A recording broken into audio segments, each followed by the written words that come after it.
सभी का स्वागत है मेरे इस YouTube चैनल पर जिसका नाम है मिस्टर मैथ। तो आज जो आपकी वीडियो आप देख रहे हैं ये आपका कंपनी लॉ से रिलेटेड है और ये चैप्टर नंबर आपका 2 है। तो जिन जिन स्टूडेंट्स ने, सबसे पहले तो मैं उनसे यही कहूँगा कि जिन्होंने प्रीवियस वीडियो नहीं देखी है प्लीज़ आप प्रीवियस वीडियो देखिए, और अगर आप नए हैं तो पहले चैनल को सब्सक्राइब करना ना भूलें ताकि मुझे भी थोड़ा सा एप्रिसिएशन मिल सके और मैं आपके लिए इम्पॉर्टेंट वीडियोस ला सकूं। तो इसी वे में जो है आज हम शुरू करेंगे आपका चैप्टर नंबर 2 यानी lesson 2 administration of company law, जिसमें आपका नेशनल कंपनी लॉ ट्रिब्यूनल यानी NCLT and national company law appellate tribunal यानी NCLAT एंड स्पेशल कोर्ट, इन सब के बारे में बात करेंगे कि इनका क्या काम होता है और ये किस तरीके से सारे एडमिनिस्ट्रेशन को चलाते हैं। तो वन बाय वन एक एक करके चेक करते हैं। सबसे पहले हम बात कर लें कि फुल फॉर्म की बात जो अभी हमने ऊपर पढ़ा था, जिसमें था आपका द नेशनल कंपनी ट्रिब्यूनल, ठीक है ना, लॉ ट्रिब्यूनल, यानी कि आप देखेंगे the national company law tribunal NCLT, और दूसरा जो आपने नाम पढ़ा था वो national law company appellate tribunal यानी NCLT। ये दोनों ही इस्टेब्लिश हुए हैं कौन से एक्ट से? कंपनी एक्ट 2013, और इसे कॉन्स्टिट्यूट किया गया था 1 जून 2016। हालांकि ये सब चीज़ नहीं पूछेगा। इनका काम क्या है? Both tribunal and appellate tribunal follow the code of civil procedure and subject to any rules form by the central government. ये सारे जो अपॉइंट किए जाते हैं ट्रिब्यूनल वगैरह, ये सारे सेंट्रल गवर्नमेंट के थ्रू बनाए जाते हैं ताकि कोई भी डिस्प्यूट वगैरह हो सके तो उसे किस तरीके से हैंडल करना है वो सारी चीज़ें इसमें शामिल होती है। तो अगर हम देखेंगे यहाँ पर मीनिंग ऑफ कंपनी, तो यहाँ देखिए NCLT यानी द NCLT या tribunal is a quasi judiciary. अब क्वासी जुडिशरी का मतलब यही होता है ना कि अगर कोई किसी तरीके से लॉ को वायलेट करता है जो या लॉ के अकॉर्डिंग काम नहीं कर रहा है तो कहीं ना कहीं वो पनिशेबल भी हो सकता है। तो उसको किस तरीके से पनिश किया जा सकता है, कहाँ किया जा सकता है, वो सारे जुडिशरी ट्रिब्यूनल में आते हैं। तो इसीलिए इसे quasi judicially authority created under the company act 2013।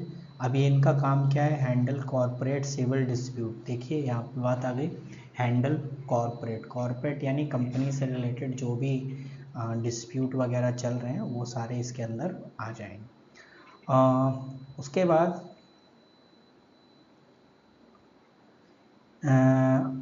आगे हम इसमें और चीज़ सोच सकते हैं कि the NCLT obliged to objectively determine fact and decide case according with the principle and natural justice and draw conclusion. पहली तो चीज़ देखिए, ये सारी चीज़ें अपने अकॉर्डिंग देखेंगे कि ये क्या लॉ को फॉलो कर रहे हैं या लॉ को वायलेट कर रहे हैं, या ये कोई भी कंपनी जो है जो भी प्रिंसिपल्स हैं उनको फॉलो कर रही है या नहीं कर रही है, सारी चीज़ें देखेंगे। और अगर ऐसा कुछ होता है जो कि किसी को हार्म पहुंचती है तो उसके रिगार्डिंग उन्हें रेमेडी भी दी जाएगी, और करेक्ट और रॉन्ग या इम्पोज लीगल पेनल्टीज कॉस्ट या इफेक्ट द लीगल राइट, जो भी लीगल राइट होते हैं वो सारे जो है लिए जाएंगे। अब चाहे किसी को सज़ा देना हो या फाइन करना हो, ये सारी चीज़ें इसमें शामिल है। उसके बाद duty and privilege of the specific party, उनको ये भी बताना कि उनकी क्या ड्यूटीज़ वगैरह हैं और वो उन ड्यूटीज़ को फॉलो कर रहे हैं या नहीं कर रहे हैं। आगे कह रहा है the tribunal is not bound by the strict judicially rule and evidence and procedure, it can be decide case by the following principle and natural justice. देखिए इसमें कोई आपको एविडेंस या सारी चीज़ की ज़रूरत नहीं पड़ेगी, प्रोसीजर की एविडेंस प्रोसीजर की ज़रूरत नहीं पड़ती। जैसे अगर हम कि नॉर्मली देखते हैं कोर्ट में केसेस वगैरह चल रहे होते हैं तो वो ऐसा इसमें नहीं होता। इसमें देखा जाता है कि क्या उसने प्रिंसिपल्स फॉलो किए हैं जो कि नेचुरल जस्टिस से हैं, तो अगर उसने फॉलो किए हैं तो अच्छी बात है, नहीं फॉलो किए हैं तो देन उस पर फाइन लग जाता है। उसके बाद आपका नेक्स्ट आ जाता है NCLAT यानी Appellate Tribunal Authority provide dealing with appeals arising out of the decision of the tribunal. It's formed correcting the error made by the tribunal. अब जैसे देखिए ऊपर अगर कोई भी चीज़ गलत हो गया, यानी यहाँ से यानी NCLT ने कुछ ऐसा डिसीजन दे दिया या ऐसा एक तरीके से पेनल्टी लगा दी जो रॉन्ग थी, तो उसको इस तरीके से जस्टिफाई करने के लिए, उसकी अपील को करने के लिए हम यहाँ पर लिया जाता है। ठीक है, कि अगर वहाँ पे अगर कोई चीज़ रॉन्ग हुई है तो उसको ठीक यहाँ पे किया जा सकता है। आप ऐसे समझिए कि अगर हाई कोर्ट में अगर आपकी चीज़ें नहीं ठीक लगी, कि आपको लग रहा है कि नहीं ये चीज़ यहाँ पे गलत है, तो आप कहाँ जाओगे? इससे ऊपर कौन सा होता है? Supreme court. ठीक है ना, सुप्रीम कोर्ट सबसे ऊपर होता है जहाँ पे आप अपील कर सकते हैं।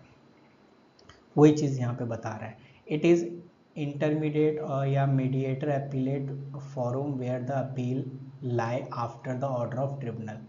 ठीक है ना, and the order can be challenge the supreme court. इसके बाद भी अगर कुछ नहीं सुनवाई होती है NCLAT में, अगर आपकी बातें नहीं सुनी जाती हैं, तो फिर आप सुप्रीम कोर्ट जा सकते हैं। लेकिन सुप्रीम कोर्ट जाने से पहले आपको NCLAT पे जाना पड़ेगा।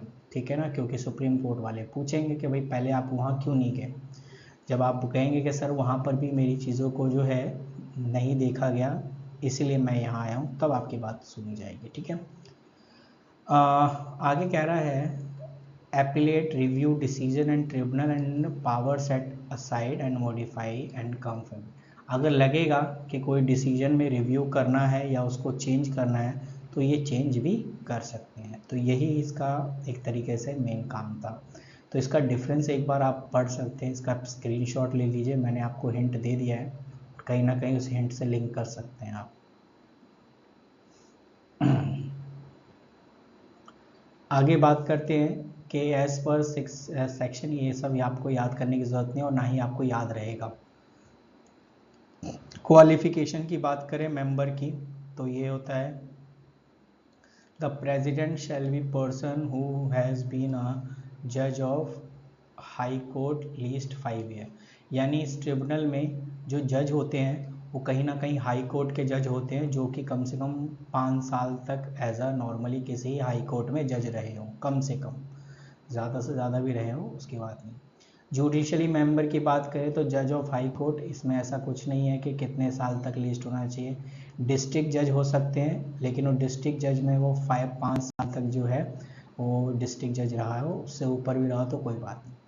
Has for the least 10 year have been advocate और held judiciary official member of tribunal. ठीक है, तो इसमें अगला जो यही है इसमें कि 10 ईयर है बीन एडवोकेट, अगर एडवोकेट को ले रहे हैं तो वो किसी कोर्ट में 10 साल तक का एडवोकेट रहा हो, लड़ रहा हो एज ए नॉर्मली, उसको शामिल करेंगे। ठीक है, अगर मैं टेक्निकल मेंबर की बात करें तो टेक्निकल मेंबर में ये सारे पॉइंट्स मेंशन हैं, 1 बाय 1 इसे आप देख सकते हैं, आप इसका स्क्रीनशॉट ले लीजिए। ठीक है, और उसके रिगार्डिंग आप जो है काम कर सकते हैं। आप पॉइंट टू पॉइंट देखेंगे। पहला कह रहा है has for least 15 year have been member of Indian corporate law service India which least 3 year joint secretary. ठीक है, और कह रहा है it has been practice chartered accountant at least 15 year. अब इसमें जो चार्टेड अकाउंट को अगर हम एडमिट करेंगे टेक्निकल मेंबर में तो 15 साल तक उसकी प्रैक्टिस होनी चाहिए, तभी उसको हम अपॉइंट करेंगे। तो ये कुछ चीज़ें ऐसी ही अगर आप देख रहे हो इन सब में कि सारे के सारे प्रोफेशनल लेवल के, और उन्हीं के रिगार्डिंग जो है सारा काम चलेगा। कोई एज अ फ्रेशर नहीं है, सारे एक्सपीरियंस बंदे को यहाँ लिया जाता है। तो एक बार आप इसको पढ़ लीजिए कि कौन कौन मेंबर इसमें होते हैं।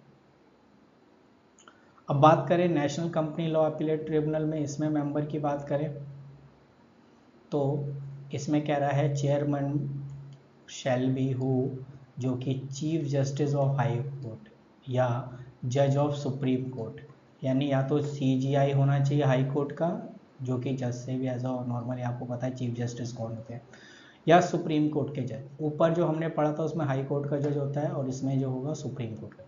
और जुडिशरी मेंबर की बात करें, shall a person who has been जज of high court and judiciary member 5 year. देख रहे हैं यहाँ पे जो जुडिशियल मेंबर है उसकी वो जज होने चाहिए 5 ईयर तक के, तो कहीं ना कहीं ये लेवल थोड़ा ऊपर है, तो उस चीज़ के लिए रखा गया है। और टेक्निकल मेंबर की बात करें, नॉट लेस देन 20 ईयर, कोई भी चार्टेड अकाउंटेंट हो या कोई इंडस्ट्रियल फाइनेंस, इंडस्ट्रियल मैनेजमेंट, इन सब में अगर वो रहा हो तो उसको कम से कम 25 ईयर का एक्सपीरियंस होना चाहिए। ठीक है, ये सारी बातें इसमें लिखी हुई है। और हम ये पढ़ क्यों रहे हैं, सबसे पहली बात, अगर आपसे NCLT के बारे में या NCLAT के बारे में अगर शॉर्ट नोट्स भी लिखने के लिए दे दें तो मे भी आप इतना तो लिख ही सकते हैं 5 से 10 मार्क्स में कि आपको अच्छे से नंबर मिल जाए, इसीलिए हम इस चीज़ को कर रहे हैं। तो आई होप आपको ये सारी चीज़ें क्लियर हो गई हों। टर्म्स की बात करते हैं तो टर्म तो 5 ईयर है जहाँ से वो ज्वाइन हुए हैं, ठीक है, या 67 ईयर, या तो उनकी एज 75 होनी चाहिए या 5 साल, जो पहले आ जाए उस चीज़ को हम अपॉइंट कर लेंगे। ठीक है, और क्या है इसमें, तो यही कुछ पॉइंट्स हैं जिन्हें हमें प्रॉपर पढ़ना, समझ में आई होगी जो मैंने आपको ये चीज़ें समझाई है। नेक्स्ट वीडियो में आपको आगे की चीज़ें कराने की कोशिश करूँगा, इनके पावर क्या हैं और इनके एडवांटेज क्या क्या है। ठीक है, तो आप जुड़े रहिए और आपको ये सारी चीज़ें आनी भी चाहिए। आप बेशक आप इसका स्क्रीनशॉट लेके आप खुद पढ़ सकते हैं इनकी एडवांटेज क्या है, और बाकी मैं अगली क्लास में इसे और आगे कंप्लीट करूँगा इसके एडवांटेज से। तो आप चैनल को जुड़ना प्रॉपरली, आप एक टेलीग्राम चैनल मैंने ऑलरेडी बना रखा है, आप वहाँ पे ज्वाइन हो सकते हैं, लिंक मैं डिस्क्रिप्शन में डाल दूँगा या कमेंट सेक्शन में डाल दूँगा। आप वहाँ से जो है direct as a telegram member बन सकते हैं। ठीक है, बाकी की और इन्फॉर्मेशन आपको मिलती रहेगी, तब तक के लिए आप अपना ख्याल रखें। Thank you.